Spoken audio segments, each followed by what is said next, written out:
Hello friends, welcome back to our YouTube channel. आज बात कर रहे हैं पीसीएस प्री 2012 के क्वेश्चंस हमने यहाँ पर रखे हैं जो मुझे लगता है कि बहुत बहुत ज़्यादा महत्वपूर्ण हैं। अदर ईयर्स के कंपैरिजन में इसमें क्वेश्चंस कुछ अच्छे हैं जो आप नॉर्मली उनके प्रति हैबिचुअल नहीं होंगे कि इसका आंसर ये होगा। देखते हैं। पहला क्वेश्चन है, हड़प्पा साइट्स दी हैं, लोकेशन सामने दी हैं, मैच कराना है। देखिए, दायमाबाद और कालीबंगा तो थोड़ा बहुत लोगों को पता होगा। दायमाबाद महाराष्ट्र से है, कालीबंगा राजस्थान से है। बी का 4 और सी का 1 अगर मैच कराएंगे तो आपको सी ऑप्शन मिल जाएगा। जनरली थोड़ी बहुत नॉलेज से भी इसमें ऑप्शन उतने टिपिकल नहीं देते हैं। अगर पीसीएस का पेपर रहता है तो उसमें भी फंसा देते हैं, लेकिन एई में अगर मैच द कॉलम में आपको 2 कन्फर्म है तो आपको ऑप्शन मिल जाएगा जनरली। खैर, मंडला जो है वो जम्मू कश्मीर से रिलेटेड है और राखीगढ़ी हरियाणा से रिलेटेड है, तो इसका करेक्ट ऑप्शन सी हो जाएगा। Mandla Jammu Kashmir, Rakhigarhi Haryana, Daimabad Maharashtra, Kalibanga Rajasthan. Let's move further. यहाँ पे वैदिक रिवर्स दी हैं, मॉडर्न नेम्स पूछे गए हैं। वैदिक रिवर और मॉडर्न नेम अपने आप में 5 स्टार क्वेश्चन है, कहीं ना कहीं से घुमा फिरा के पूछ देता है। गिने चुने वैदिक नेम्स हैं, मतलब वैदिक रिवर्स के नेम हैं और मॉडर्न नेम्स हैं।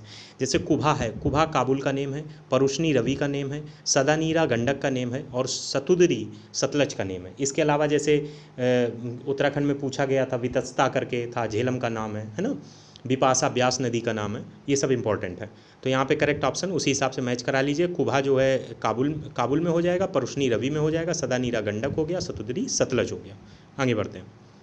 अगला क्वेश्चन है, which of the following sacred Buddhist place was situated on the river Niranjana. Niranjana के पास कौन सा बौद्ध का सबसे पवित्र स्थान है? तो बोध गया, जहाँ पे उन्हें इनलाइटनमेंट प्राप्त हुआ था, वो जगह है निरंजना नदी के किनारे, तो करेक्ट ऑप्शन ए पार्ट होगा। Which of the following Sangam ports were situated on the western coast. पश्चिमी किनारे पे कौन से संगम पोर्ट सिचुएटेड थे? ऑप्शन है कोरकई, पुहुर, तोंडी, मुसरी। तो तोंडी और मुसरी जो सी और डी में यानी 3 और 4, इसका करेक्ट ऑप्शन होगा, जो कि संगम पोर्ट्स हैं, वेस्टर्न कोस्ट पे सिचुएटेड है, तोंडी, मुसरी। इसके बाद अगला क्वेश्चन है, which of the following pairs is not correctly matched. ये इधर बुक्स लिखी हैं, कर्पूर मंजरी, मालविकाग्निमित्रम, मुद्राराक्षस और सौंद्र नंदा। तो ये मालविकाग्निमित्रम कालिदास की है, मुद्राराक्षस विशाख दत्त की है, सौंद्र नंदा अश्वघोष की है, जबकि कर्पूर मंजरी जो है वो है आपकी राजशेखर ने लिखी है। ये हर्षा ने नहीं लिखी। हर्षा ने संस्कृत की 2-3 छोटे छोटे नाटक लिखे हैं, जिसमें एक का नाम गीतावली मुझे याद आ रहा है। बाकी हर्षा के बारे में, राजा हर्षा के बारे में हर्षचरित लिखी गई है, जिसके लेखक बाणभट्ट हैं। तो कर्पूर मंजरी राजशेखर ने लिखी, हर्षा ने नहीं लिखी। पूछा गया विच of the following pairs is not correctly match, तो ए ऑप्शन इसका करेक्ट ऑप्शन होगा, जो करेक्टली मैच नहीं है। इसके बाद अगला प्रश्न है, पुनरावर्धन भुक्ति कहाँ लोकेटेड है। पुनरावर्धन भुक्ति एक्चुअली में पुनरावर्धन किंगडम की राजधानी रही थी पहले, और ये अब बांग्लादेश में है, और वो इसको नॉर्थ बंगाल बोलेंगे कि ये नॉर्थ बंगाल में सिचुएटेड है। कुछ हिस्सा इसका पश्चिम बंगाल में पड़ता है। नॉर्मली ये मोस्ट ऑफ द मतलब पोर्शन जो है वो बांग्लादेश में पड़ता है, तो इसका करेक्ट ऑप्शन नॉर्थ बंगाल होगा। Who was the Chola monarch who gave complete freedom to Sri Lanka and got his daughter married to the Simla prince? किसकी बेटी सिमला प्रिंस से विवाहित होगी थी, जिसने कंप्लीट फ्रीड श्रीलंका को दिया था? चोला मोनार्च, वो चोल वंश का कौन सा शासक था? तो कुलूटोंगा ये उसका शासक था। अब ऐसे प्रश्न अगर वहाँ आ जाएंगे तो कौन सी नॉलेज मैटर करेगी, यही नहीं पता होता है ना। कितना भी आप पढ़ जाओ, कुछ ना कुछ बन जाता। आप कहने को ये पीसीएस प्री 2012 का एज इट इज उठा के रख दिया, मान लो ये तीनों ऑप्शन में थोड़ा बहुत चेंजमेंट कर दिया, ऑप्शन सही तो रखेंगे ही सामने, तो इसका करेक्ट ऑप्शन होगा कुलूटोंगा। Let's move further. अगला क्वेश्चन है, वो among the following are known their Telugu translation of the Mahabharata. Mahabharata का तेलुगु ट्रांसलेशन करने के लिए कौन फेमस है? तो नन्नाय और टिक्कन, ये 2 फेमस हैं जिन्होंने तेलुगु ट्रांसलेशन किया था महाभारत का। तो करेक्ट ऑप्शन सी और डी यानी 3 और 4 ऑनली हो जाएंगे। याद रखिए, तेलुगु ट्रांसलेशन ऑफ महाभारत नन्नाय और टिक्कन ने किया था। अगला है, on whose coins the name of the last khalifa of Baghdad appeared on the first time. Iltutmish ने जो सिक्के चलाए थे उसमें जो बगदाद के अंतिम खलीफा था उसका नाम गुदवाया था, तो इसका करेक्ट ऑप्शन इल्तुतमिश हो जाएगा। अगला प्रश्न है, who was the renowned Jain Acharya who was greatly honoured bye Akbar. Akbar ने जिन्हें सम्मानित किया था वो फेमस जैन आचार्य कौन थे? हीरा विजया सूरी वो फेमस जैन आचार्य थे। हम चारों ऑप्शन इसलिए नहीं पढ़ रहे हैं कि इससे आपको बहुत बेहतर याद रहेगा। दूसरे ऑप्शन हम अगर पढ़ नहीं रहे हैं तो उन पर ध्यान नहीं आपका जा रहा है, तो अगर कोई क्वेश्चन आएगा तो हीरा विजया सूरी ही दिखेगा, फिर ये नहीं होगा कि ये भी हो सकता है, चंद्रप्रभा सूरी भी हो सकता है, इसलिए हम उनको पढ़ ही नहीं रहे। एक तरीके से आपको सीधे सीधे अनकॉन्शियस माइंड में चीज़ें जा रही हैं। तुरा माया एक contemporary of Ashoka was the ruler. Tura Maya जो थी या था, ये कंफर्म नहीं है मुझे।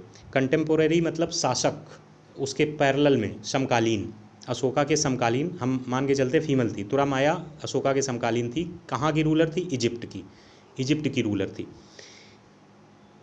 अगला प्रश्न है, which of the following was the emperor of India when British east India company was formed in London. London में जब ब्रिटिश ईस्ट इंडिया कंपनी बनाई गई थी तो वो तारीख थी 31 दिसंबर 1600।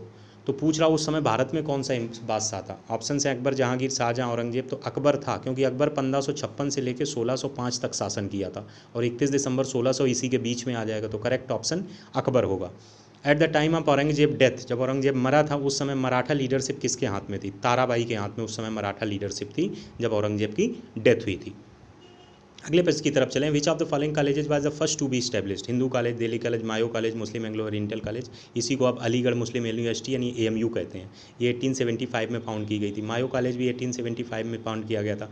हिंदू कॉलेज 1817 में किया गया था। दिल्ली कॉलेज जो यहाँ लिखा है टेक्निकली ये 1792 में फाउंड किया गया था, लेकिन जो आयोग ने आंसर माना उसने हिंदू कॉलेज को माना और दिल्ली कॉलेज को दिल्ली यूनिवर्सिटी से डिनोट किया और ये 1922 में फाइंड की गई थी। तो इसका करेक्ट ऑप्शन हिंदू कॉलेज आयोग ने माना था। कुछ लोगों ने इस पर तर्क दिए बट उसने दिल्ली कॉलेज को दिल्ली यूनिवर्सिटी माना, जबकि अगर दिल्ली कॉलेज पर्टिकुलरली पूछा जाता तो वो 1792 में हुआ था। तो अब इसमें अपना कॉमन सेंस लगा के सोचिएगा कि अगर ये क्वेश्चन आ जाता तो हमें किसके थ्रू चलना है। उस समय की आंसर की में दिया गया आंसर या टेक्निकल तौर पर देख लीजिएगा। खैर, Sharda act fix the minimum age of marriage of girls and boys respectively. Marriage of girls 14 थी और बॉयज़ की मैरिज ऑफ मतलब एज थी 18। तो 14 एंड 18 शारदा एक्ट 14 थी गर्ल्स की, 18 थी बॉयज़ की। इसके बाद अगला प्रश्न है जिसमें न्यूज़पेपर है और लैंग्वेज है, आपको मिलाना है। भारत मित्रा जो है, भारत वर्ड है, यहीं से समझ लो तो हिंदी होगी। राष्ट्रमाता, राष्ट्रमाता जैसे माता जैसे शब्द महाराष्ट्र में मराठा लोग बहुत लगाते हैं। ठाकरे, राज ठाकरे, उनके जो घर भी बनते हैं उनमें मातोश्री वगैरह रहता है, तो यहाँ से याद रखो मराठी हो जाएगा। A का 3 B का 4, A का 3 B का 4, ऑप्शन C मिल गया। तो C का 2 हो गया, प्रजामित्र हो गया गुजराती और नायक होगा बंगाली।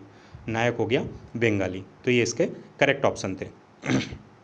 अगला question, who among the following were Jahangir painters? Jahangir के पेंटर कौन थे? करेक्ट ऑप्शन आपको सिलेक्ट करना है। तो जहांगीर के पेंटर थे अब्दुल हसन और अका रिजिया, अका रीजा, अब्दुल हसन और aka Reeza. Correct option 2 and 3 होगा। A provisional government of India with Raja Mahendra Pratap as its president was establish during the first world war. इसकी चर्चा हुई थी जब तालिबान ने अफगानिस्तान पे कब्जा किया था कि एक राजा महेंद्र प्रताप थे जो वहाँ पे प्रेसिडेंट रहे थे, प्रोविजनल गवर्नमेंट तक बना रही थी, वो भारत के थे।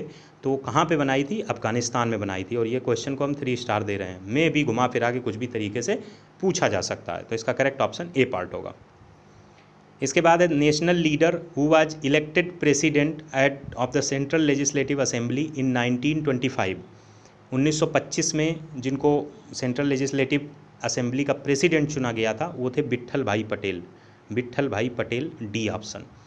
इसका करेक्ट ऑप्शन डी होगा। Who among the following was interested with finance portfolio in the ministry formed in UP after the election of 1937। इस हिस्से से बहुत पूछा जाता है कि मिनिस्ट्री ऑफ फाइनेंस किसके हाथ में थी, मिनिस्ट्री ऑफ एजुकेशन किसके हाथ में थी। तो मिनिस्ट्री ऑफ फाइनेंस थी Rafi Ahmed Kidwai, Rafi Ahmed Kidwai. Again this is 3 star question. Rafi Ahmed Kidwai के हाथ में थी मिनिस्ट्री ऑफ फाइनेंस। इसके बाद आगे बढ़ते हैं। अगला क्वेश्चन है, मैच करना है। इधर कांग्रेस के प्रेसिडेंट दिए हैं, इधर वेन्यू ऑफ सेशन दिए हैं। Mohammad Alam Ansari, doctor M A Ansari, Purushottam Das Tandon, Sarojini Naidu, Subhash Chandra Bose. देखिए सरोजनी नायडू कानपुर की थी। C का 2 ऑप्शन ढूंढोगे तो एक बार में पूरा पूरा ऑप्शन मिल जाएगा। C का 2 सिर्फ एक ही जगह दिया है। A का 3 है doctor M A Ansari, Madras हो जाएंगे। B का 4 है पुरुषोत्तम दास टंडन, नासिक हो जाएंगे। C का 2 हो ही गया, सुभाष चंद्र बोस, हरिपुरा, ये भी फेमस है। सुभाष चंद्र बोस और सरोजनी नायडू तो लगा लोगे। अब कह दो वहाँ पे जो पेपर आया उसमें कांग्रेस प्रेसिडेंट 1-2 उन्होंने बदल दिए, कोई बात नहीं, हम वहाँ भी डील कर लेंगे क्योंकि 1-2 क्वेश्चन तो हमें पता ही होंगे कि इसका ये आंसर होगा। ठीक है, लेट्स मूव फर्दर। आपके सामने क्वेश्चन है, which act of the first time made it possible for Indians to take some share in the administration of their country. जब एडमिनिस्ट्रेशन में कोई शेयर लेना हो तो चार्टर एक्ट 1833 है। Which of these west flowing rivers flow between 2 mountain range. Between 2 mountain range में west flowing river सिर्फ एक मात्र है, नर्मदा।